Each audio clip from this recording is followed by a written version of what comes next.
Galing kami dito kay Doc How. Tapos pumunta kami sa SNR kasi request niya ng pizza.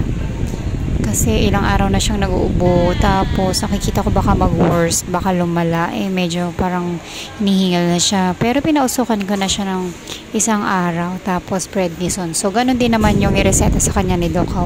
Iko-continue na lang. No, Mary?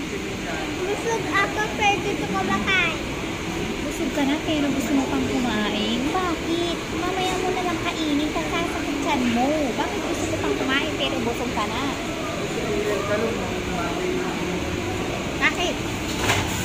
Kasi lagi ako busog at pag lagi ako busog, gusto ko makain na masarap pakain.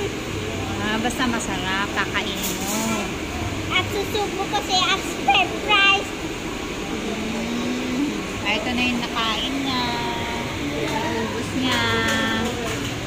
Nagpabili pa ng french fries. At hindi ka naubos sa plane.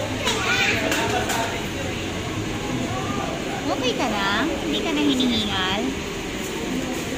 Ha?